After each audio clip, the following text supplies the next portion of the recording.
Kembali di Kompas Petang, Saudara. Militer Israel merilis video pada hari Rabu yang diklaim sebagai serangan tentara atau terarah ke Hizbullah di Lebanon Selatan. Melalui pernyataan di situs webnya, Angkatan Udara Israel menyerang sekitar 20 posisi Hizbullah di Lebanon Selatan. Adapun yang diserang yakni gudang senjata, markas besar, dan bangunan yang digunakan untuk tujuan militer. Militer Israel memperkirakan setidaknya 1.800 pejuang Hizbullah yang didukung Iran telah tewas. Gencatan senjata secara resmi berlaku antara Hizbullah dan Israel, namun praktiknya dua belah pihak saling serang hampir setiap hari.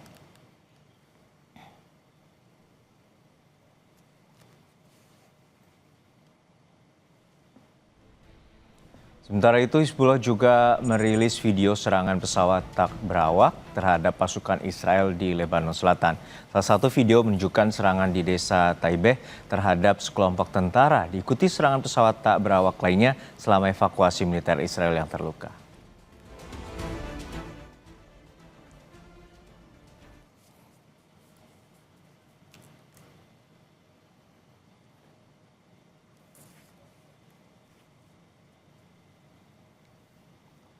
Di Lebanon Selatan, militer Israel mengidentifikasi sebuah peluncur roket milik Hizbullah yang ditempatkan dalam bangunan sipil tidak jauh dari lokasi garis pertahanan militer Israel.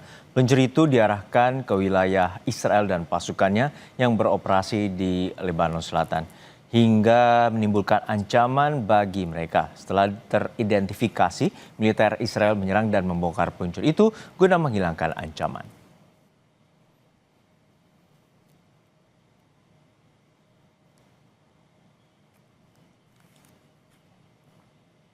Sehari sebelumnya, militer Israel menyerang dan menewaskan seorang milisi Hizbullah dengan menggunakan drone saat ia berusaha melarikan diri dengan sepeda motor di Lebanon Selatan.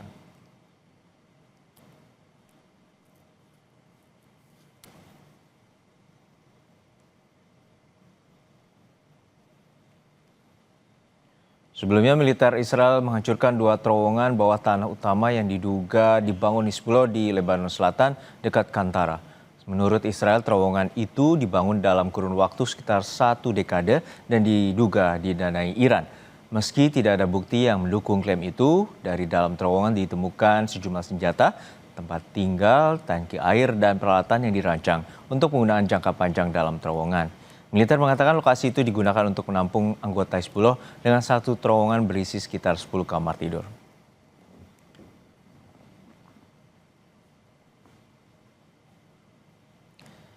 Israel seakan tidak ada hentinya melumpuhkan dan menghancurkan lokasi serta aset militer milik Hizbullah di Lebanon Selatan. Yang terbaru, dua terowongan besar milik Hizbullah dihancurkan Israel. Apakah agresi besar-besaran Israel ini pertanda Hizbullah sudah tidak berdaya? Sudah bergabung dengan kami dosen hubungan internasional Universitas Indonesia, Mas Agung Nurwijoyo. Selamat sore Mas Agung, semoga sehat-sehat selalu. Selamat sore Mas Juno, semoga sehat selalu juga. Mas Agung, kita mengetahui bahwa proses gencatan senjata sebenarnya sudah disepakati untuk diperpanjang selama 3 pekan atau 3 minggu oleh Israel, Lebanon maupun Hizbullah. Namun kedua belah pihak diklaim saling menyerang, terutama Israel mengatakan bahwa Hizbullah menyerang wilayah selatan ataupun utara dari Israel, dan juga saat ini gemburan di 20 titik, terutama titik strategis milik Hizbullah itu terus dilakukan. Lalu apakah ini artinya bahwa Hizbullah telah lumpuh? Ya, dalam hal ini sebenarnya yang perlu dilihat adalah bahwa memang kita tidak bisa mungkiri ini perang sifatnya asimetris ya Mas ya. Bahwa ini perang yang kemudian apa yang kemudian dilakukan Israel ini berada dalam dua kondisi penting.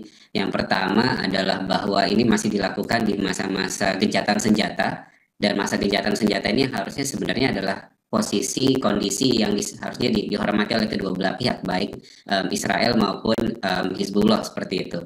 Nah, yang kedua tentu kemudian serangan yang kemudian terjadi ini kalau melihat kepada data dari PBB ya, yang kemudian mencatat bahwa sudah lebih dari 1.000 orang tewas sebenarnya sejak awal Maret 2026 ya, bahkan lebih dari 1 juta orang kemudian harus pergi mengungsi. Nah, dengan kondisi sekarang memang kita tidak bisa memungkiri bahwa dengan serangan yang kemudian dilakukan mungkin kekuatan Hizbullah sudah jauh berkurang, tapi Hizbullah tetap masih ada seperti itu. Nah, ini memang realitas yang kemudian kita melihat dalam beberapa waktu terakhir ini.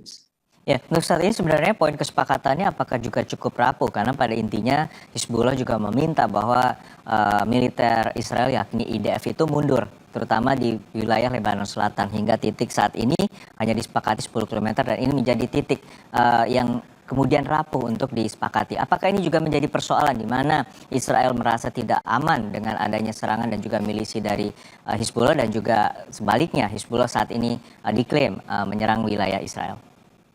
Problem besarnya sebenarnya adalah dari posisi Israel yang sebenarnya saya lihat tidak benar-benar menjadi pihak yang mematuhi apa yang sudah disepakati gitu ya. Apa yang kemudian dilakukan, tindakan masif yang kemudian dilanjutkan, bahkan kalau kita lihat tadi dalam apa namanya pemberitaan yang sudah ada gitu ya, apa yang kemudian dilakukan Israel ini kan justru memang mengancam keamanan. Seolah-olah kita akan melihat Israel ini sebagai aktor yang tidak bisa tinggal diam ketika pihak lain sudah menyepakati perdamaian gitu ya.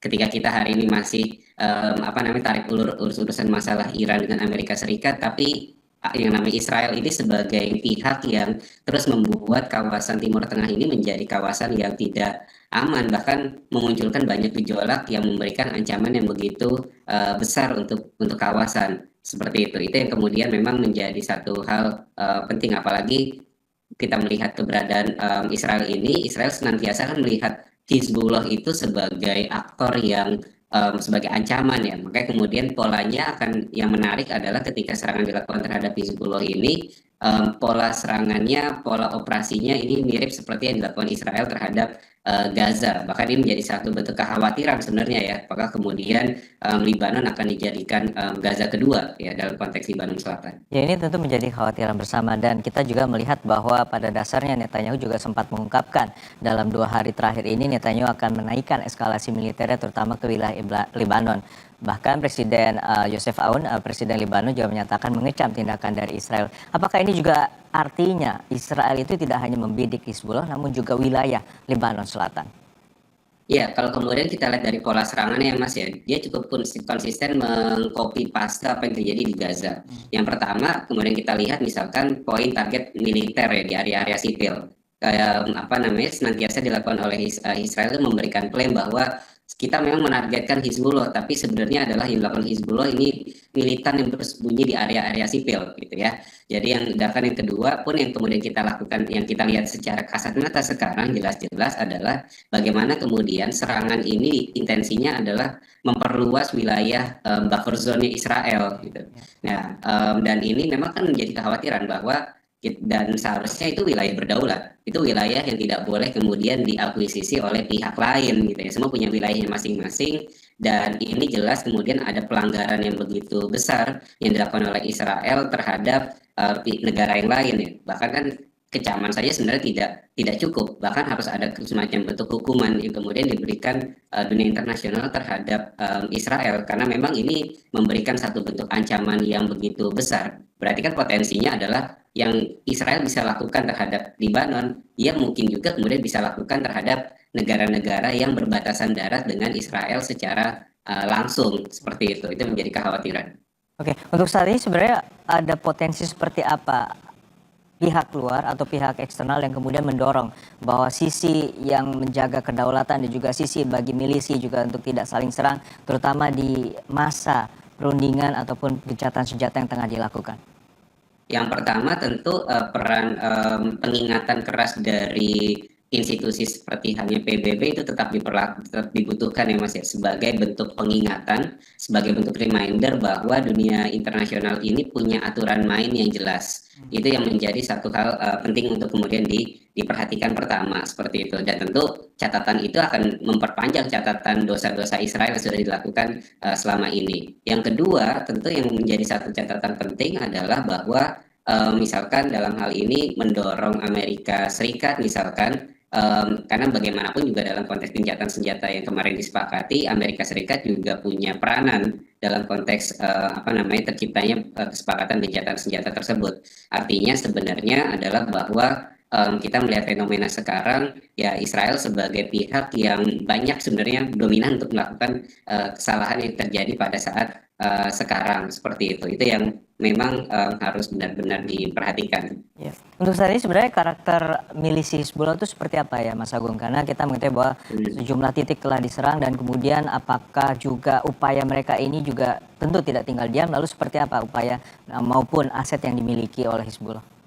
Saya rasa kemudian untuk mereka melakukan perang perang yang sifatnya lebih defensif itu cukup, walaupun kita boleh bilang, saya boleh jujur bahwa ada penurunan memang yang cukup signifikan ya, apalagi kemudian proksinya Hizbullah yaitu adalah Iran juga cukup sedang menghadapi front serangan di titik yang lain seperti itu, karena perang dengan menghadapi Israel dan Amerika Serikat tentu bukan perkara yang mudah dan bukan perkara yang murah seperti itu.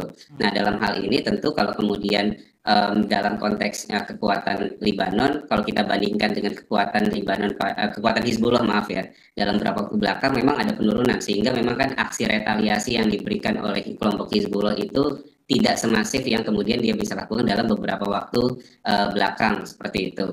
Makanya kemudian, tapi dalam hal ini bukan berarti Hizbullah sudah hilang ya sebenarnya. Dia tetap menjadi satu entitas yang tetap hidup gitu ya, tetap ada, tetap bisa memberikan perlawanan yang sifatnya lebih terbatas sebenarnya. Itu yang kemudian realitas yang ada. Nah, kemudian kan memang kan ya kita lihat kalau kemudian target-target serangan Israel yang kemudian dilakukan juga terhadap objek-objek militer milik Hizbullah itu sendiri. Oke, terakhir Pak Mas Agung, untuk saat ini kita mengetahui bahwa di Kongres Amerika Serikat juga ini berkaca terhadap perjanjian gencatan senjata antara Amerika Serikat dengan Iran, bahwa memasuki 60 hari Kongres akan memutuskan apakah perang akan berlanjut. Nah, ini seperti apa petanya terutama di kawasan Timur Tengah, dan juga potensi apakah Amerika Serikat akan tetap melanjutkan peperangan terutama terhadap Ya, ya. Dalam hal ini memang kan ya ada ini ya, war resolution dalam konteks Amerika Serikat ya. Sekarang sudah 60 hari plus 1 sebenarnya. Ya. Dan memang deadline-nya kalau saya kemarin ada pernyataan juga, sebenarnya deadline-nya ada di tanggal 1 Mei besok seperti itu. Nah, dalam hal ini saya lebih melihat sebenarnya potensi perang besarnya, kemungkinan paling besarnya adalah no war no peace. Jadi karena saya coba melihat bahwa ada keinginan Amerika Serikat sebenarnya untuk tidak melakukan perang secara total, tidak full scale of war. Dalam konteks memberikan semacam ya tetap aksi ekskalasi secara terbatas, tentu itu akan senantiasa dilakukan oleh Amerika Serikat sebenarnya dalam konteks terhadap Iran. Tapi karena memang kita tidak bisa mungkiri Mas sebenarnya dampak dari perang yang berlangsung 60 hari ini sejak 28 Februari khusus dalam konteksnya Amerika Serikat dengan Iran, dua-duanya sebenarnya juga terkena dampaknya juga. Amerika Serikat secara politik, secara politik domestik, secara ekonomi, secara legitimasi internasional itu terkena dampaknya. Iran pun di sisi yang lain sebenarnya juga terkena dampaknya juga dari perang ya. Cuma memang dalam perang ini mereka juga ada variabel lain. Variabel ketiga adalah Israel. Israel ini kan cenderung sebagai aktor yang boleh kita bilang uncontrolled variable. Dia tidak bisa serta-merta kemudian dikontrol oleh Amerika Serikat saja. Dia senantiasa membuat front baru. Orang-orang kemudian kita lagi fokus terhadap Iran dengan Amerika Serikat, tapi yang namanya Israel ini punya front baru yang namanya adalah di Lebanon. Ya, dalam hal ini artinya kan memang Amerika Serikat hadir di kawasan untuk mengamankan Israel, tapi Israel ini juga berusaha untuk mengamankan dirinya sendiri, termasuk juga dalam hal ini tentu kita tidak bisa memungkiri hajatan-hajatan politik yang kemudian akan dilakukan oleh Netanyahu di bulan Oktober, dan Trump juga akan melakukan pembebasan di bulan November. Betul, artinya sebenarnya saya pengen melihat bahwa peluang-peluang perang ini, aktor-aktor besar ini menggunakan, khususnya Israel ya, dia menggunakan venue perang ini sebagai satu bentuk legitimasi bahwa dia sebagai pihak yang melindungi domestiknya Israel. Jadi ada orientasi politik sebenarnya yang kemudian ingin tetap dilakukan oleh Israel dalam hal ini seperti itu. Ya, ini tentu saling berkesinambungan dan juga cukup kompleks. Kita juga mengharapkan pihak terutama PBB juga dapat mengambil sikap yang tegas untuk menghentikan peperangan terutama di kawasan Timur Tengah agar dampak geopolitik, terutama juga ekonomi tidak semakin meluas dan berdampak secara global termasuk Indonesia. Terima kasih sekali lagi Mas Agung Nurwijoyo, dosen Hubungan Internasional FISIP UI, telah berbagi bersama kami di Kompas Petang. Sehat selalu Mas. Ya, terima kasih. Usai jeda saudara, usai kasus dugaan penganiayaan balita di daycare Little Aresa, pemerintah kota melakukan pemeriksaan dan menemukan 33 daycare yang tak berizin di Yogyakarta.